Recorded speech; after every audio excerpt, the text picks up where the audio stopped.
We're in the final week of a sermon series titled The Most Important Story You've Never Been Told. And at the beginning of the series, back in August, we started off with the question, and the question was this: what happened? You see, in the first century, the church was irresistible. Not just Jesus, although Jesus, of course, was irresistible, but even the church. When you read the stories in the book of Acts, the apostles get up and they preach, and crowds turn and they hear the message of God's grace, and something about it was irresistible. And for almost the first 3 centuries of the church was irresistible.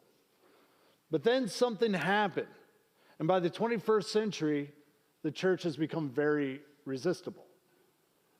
About a third of people under the age of 35 and under rather have no religion than be part of the church. And you know somebody, maybe you are somebody that has walked away from the church at some point. There's something about the church in the 21st century that is just so resistible, that is so hard to be part of. But in the beginning, it was nearly irresistible. And this series is all about what happened. Because as a disciple of Christ, we should really care about what happened. But even if you're just a person that has a sense of history, it is a dramatic phenomenon that this change has happened. And today I'm going to give you the answer to this question as simple as possible. And this should be no surprise because we've been working through it for the past 8 weeks. The answer is this: what happened is that the old covenant was mixed into the new covenant.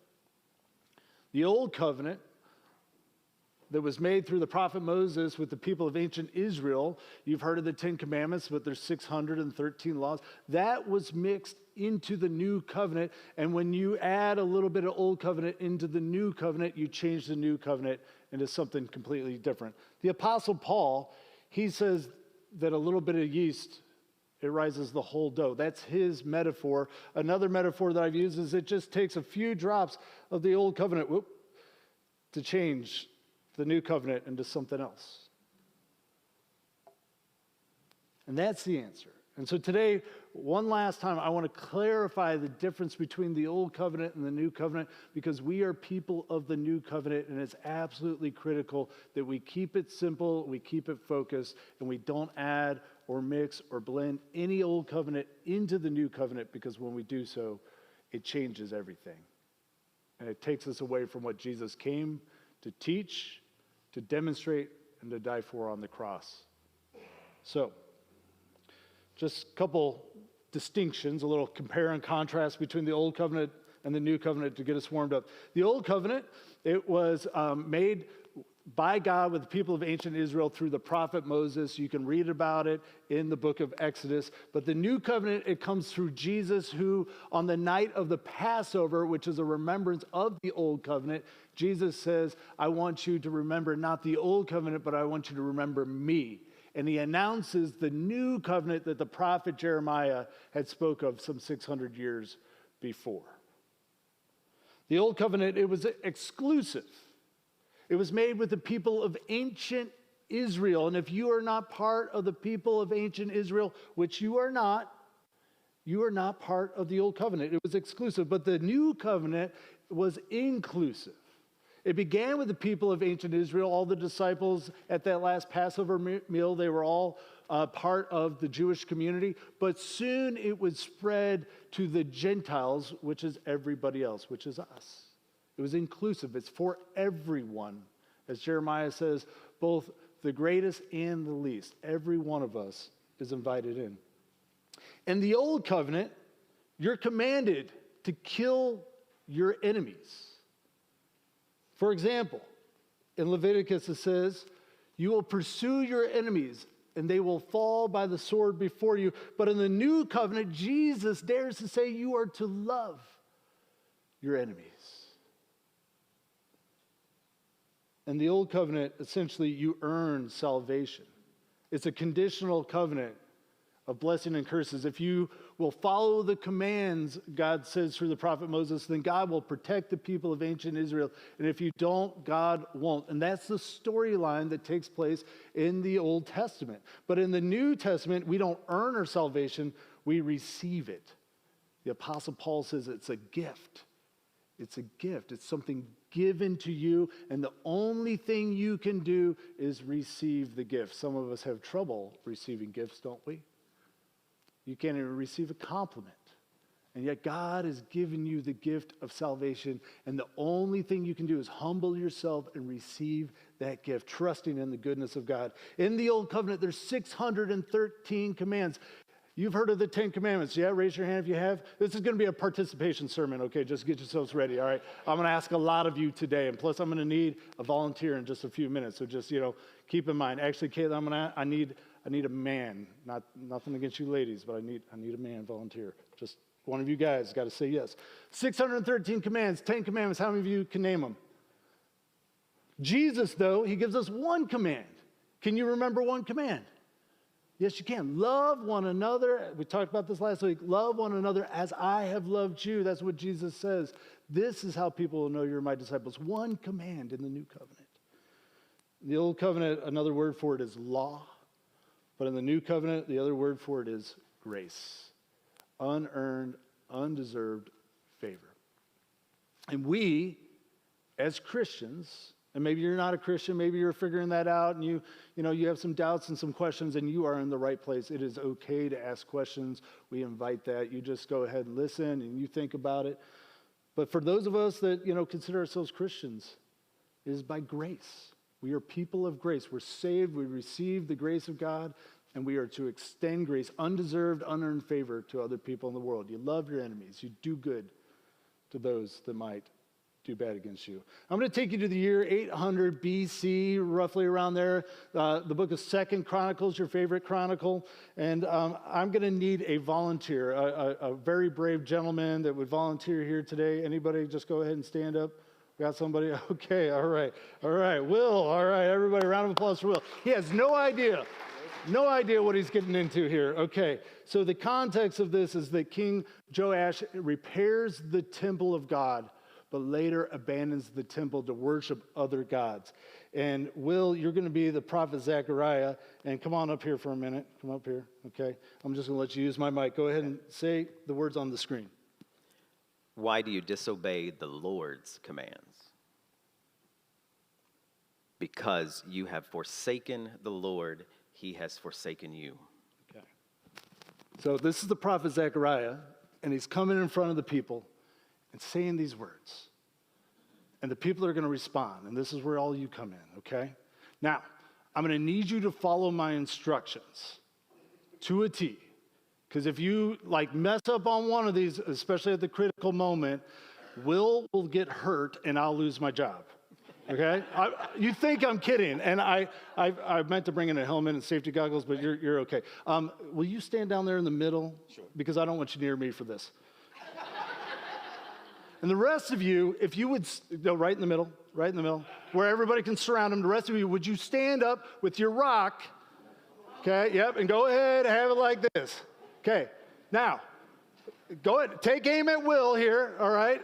Okay, he's the prophet Zechariah, and he's just come and told the people, you have forsaken the Lord. Now, do not do anything until I tell you. And if you can't follow that instruction, just sit down, okay? All right? Because I just want you to feel this moment. Hold up your rock like you're going to throw it at Will. They plotted against him. And by order of the king, they stoned him. Don't throw your rocks. They stoned him to death in the courtyard of the Lord. Just hold up your rock for a minute. Just think about it. Imagine rocks flying and hitting Will until he is dead.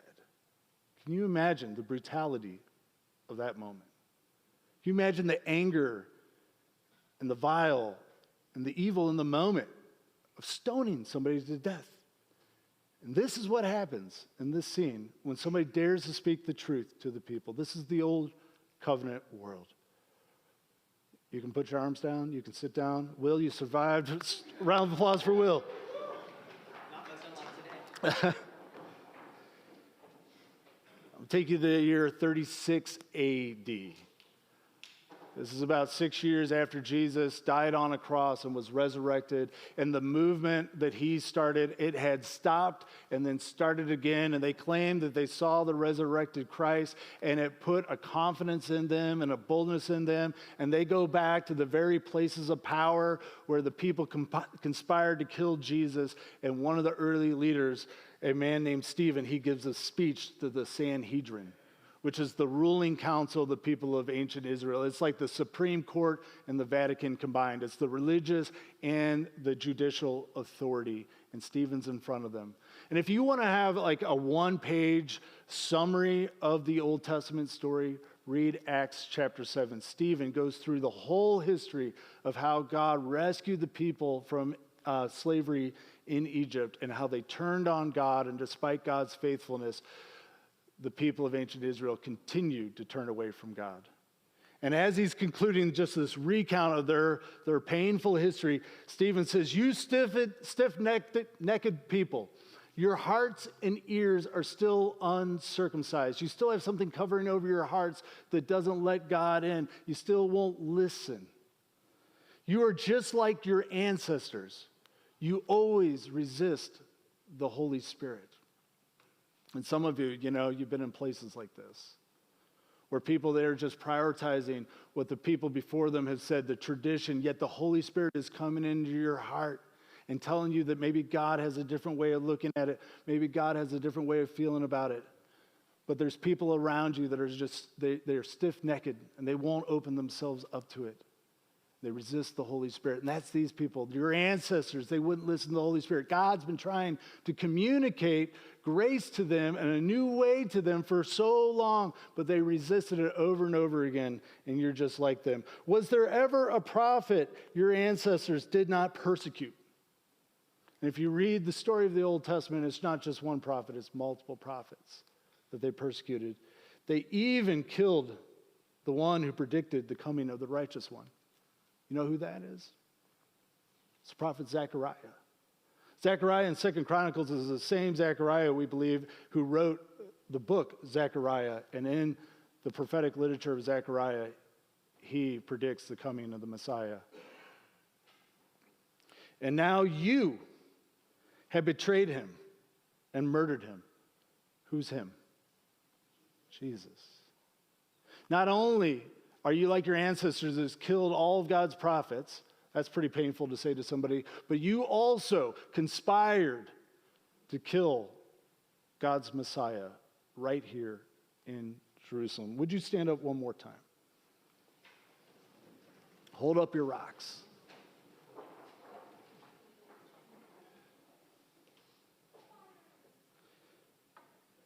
And now you have betrayed and murdered him. At this, they covered their ears, yelling. They all rushed at him. You can stay where you are. They all rushed at him, dragged him out of the city, and began to stone him. Just hold up your rocks. I know this is awkward and weird, but I just want you to feel it. They began to stone him. So here's Stephen. He's a messenger of God's grace, but he's calling him out because sometimes grace, it attends to the truth of our sinfulness. This is not pie in the sky, just feel good preaching. This is the reality. There's a brokenness in the world. There's an evil in the world. And he's pointing it out. And yet he still has a message of God's grace. And they begin to stone him. And the stones hit Stephen and they knock him to his knees. And from his knees, he says this, "Lord," keep your stones up, "Lord, do not hold this sin against him," as they pelt him with stones and he dies. Hold up your stones. Just feel this for a second. Where did Stephen learn to say this? If you got the right answer, you can sit down. Say it out loud. Jesus. See, there you can say it out loud.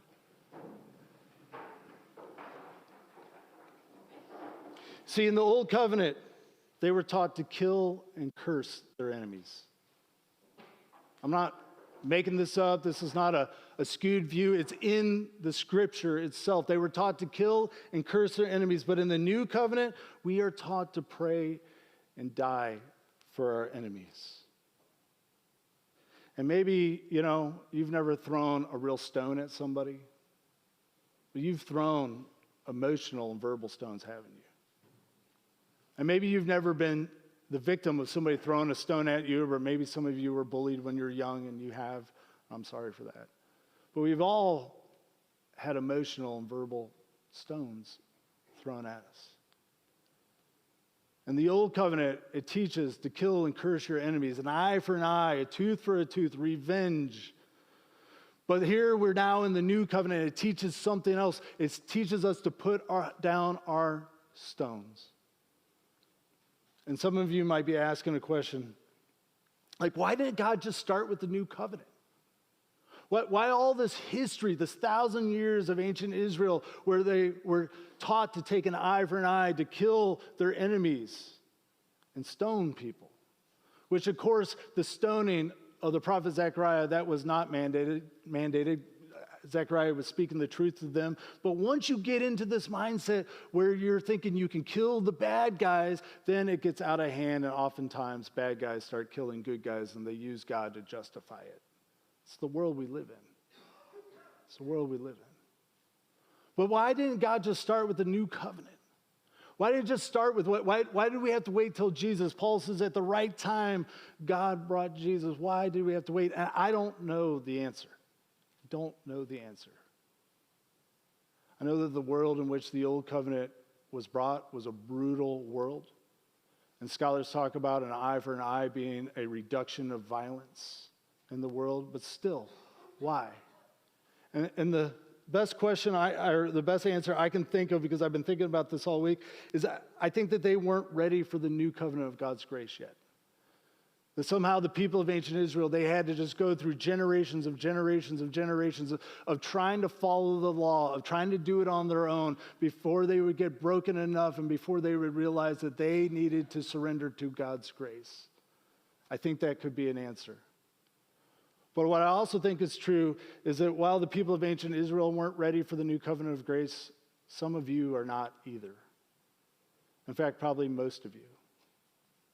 Maybe there's a couple people here today that have tried hard enough to do better and do it on their own and follow all the rules and be a good person. Probably the older people in the crowd who've tried and they've messed up time and time again. And as Eugene Peterson translates the words of Jesus in the Sermon on the Mount, some of you, maybe you're at the end of your rope and you're ready for God's grace. But most of us think, it's God's grace plus my goodness. And we aren't ready yet. Because grace is the best deal you'll ever get. But some of you have a hard time receiving a compliment, let alone a gift. And this is the greatest gift ever given. And you're still holding on to your stone, still ready to take revenge, still ready to live in that way. Stephen is stoned somewhere around the year 36 AD. In 64 AD, Emperor Nero persecutes the church. There's another persecution under Domitian, an emperor. This is what many scholars think is the backdrop or the context. Ooh, context. I love you guys. The context for the writing of the letter titled Revelation. There's Servinius' persecution. Decius has a persecution. There's a great empire-wide persecution under the Emperor Diocletian. And yet, despite all of this, the church is downright irresistible, and it grows and it grows and it grows exponentially to the point where by the beginning of the 4th century, scholars estimate that up to one half of the Roman society is Christian. Something was irresistible. And in 313, there's Emperor Constantine, issues the Edict of Milan, making Christianity legal because it had become illegal under the persecution of Diocletian. And then in 325, the Great Council of Nicaea, the first of a multitude of ecumenical councils, where the empire itself bankrolls the Christian bishops who were once persecuted and had their property taken, bankrolls them to come together and debate and discuss and find unity on key theological issues. But then, a senator named Firmicus first writes about the idea of forced conversions, because still about half of the population is pagan. And this man's saying, you know what? Maybe we should just force them to be Christians. And by the end of the century, under Emperor Theodosius, Christians are engaging in persecution of pagans, taking their property, doing other things to make it hard not to be a Christian. And by the beginning of the next century, there's a flood of people becoming Christian because it costs them not to be.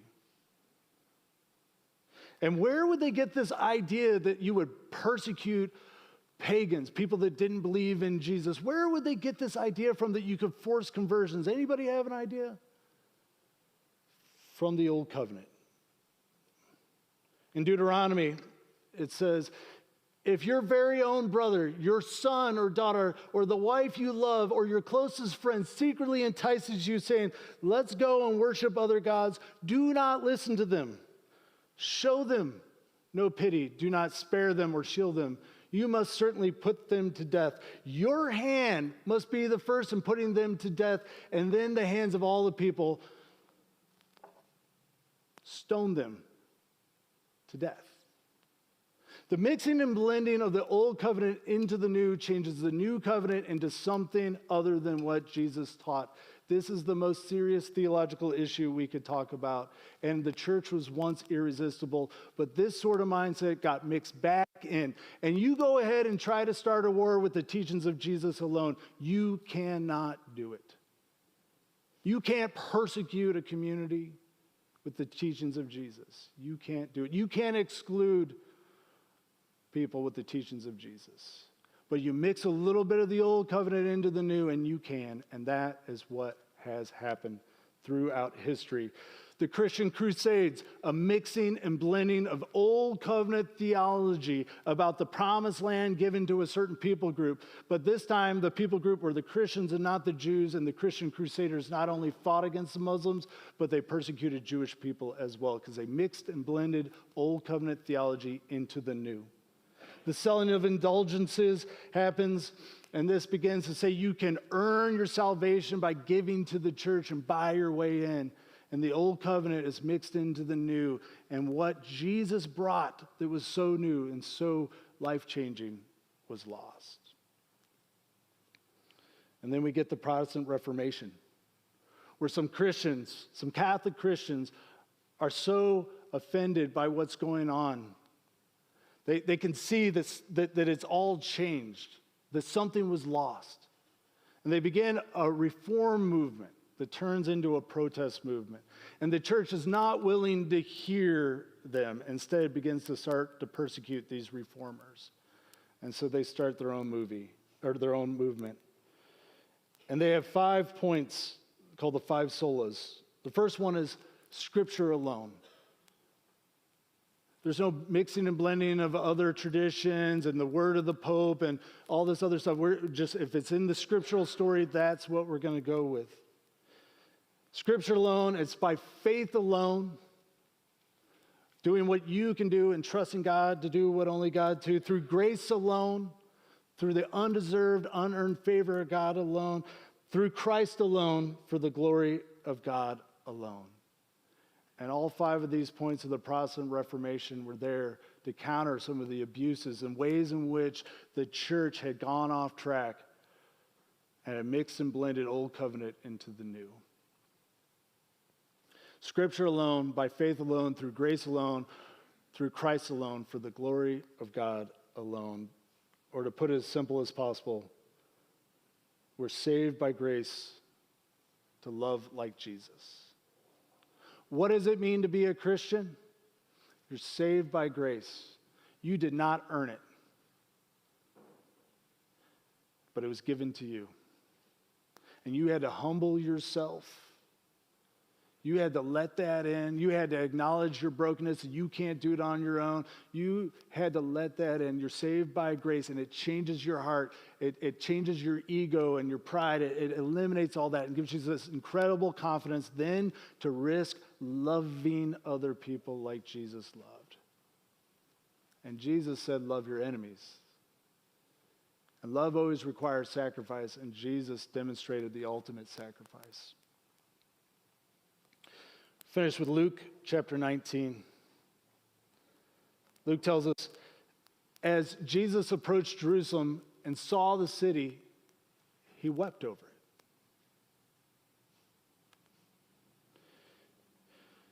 If you, even you, had only known on this day what would bring you peace, but now it is hidden from your eyes. And Jesus, he understood that there was a revolutionary movement growing within the people of ancient Israel. And one day soon they would challenge the Romans to try to take the Romans out who were oppressing them, but that this would not bring them peace. Ultimately, it would bring, in 70 AD, their destruction. And the old covenant way that authorized the destruction of their enemies, it ultimately leads to their own destruction. And Jesus had announced the new covenant, inviting the people of Israel and all people to a different way of being in the world. But many of them rejected that because they couldn't receive the gift. They were too stuck and being able to take initiative and throw stones and fight back. And Jesus had offered something else because he knew that, if you throw enough stones, you're going to get stones thrown at you. And it just leads to destruction. In the news right now is destruction in the nation of Israel. Many of you have been following that. And Israel has cut off water, electricity, and food to the people of Gaza.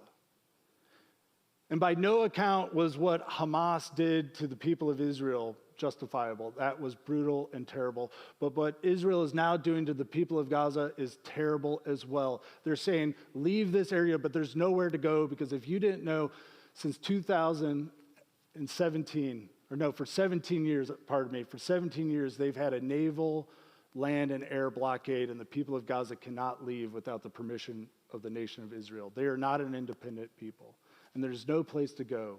And Israel, as we speak, is attacking Gaza.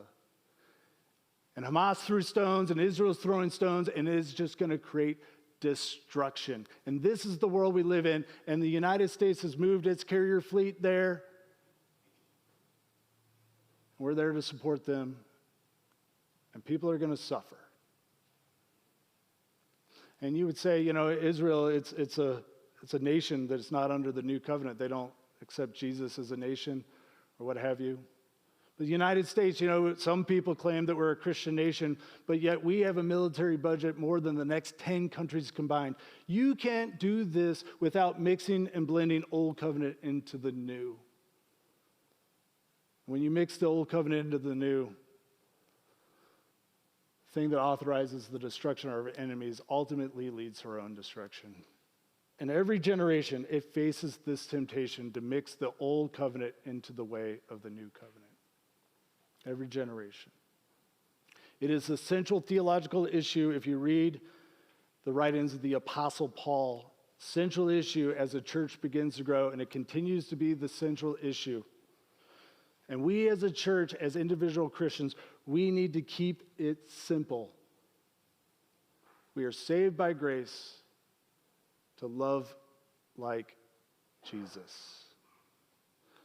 The world is complex. There's lots of violence. I don't know the solution to all those problems. I am so glad I'm not in charge of what's going on in Gaza or the Ukraine or what have you. That is really hard, but it is important for us as Christians to keep it simple. We are saved by grace to love like Jesus. And God has put down his stone when it comes to you. For your sin, the things in which you've done wrong, and all of us, we miss the mark in our life. Let's just be honest about that. It releases a burden when we can speak to it.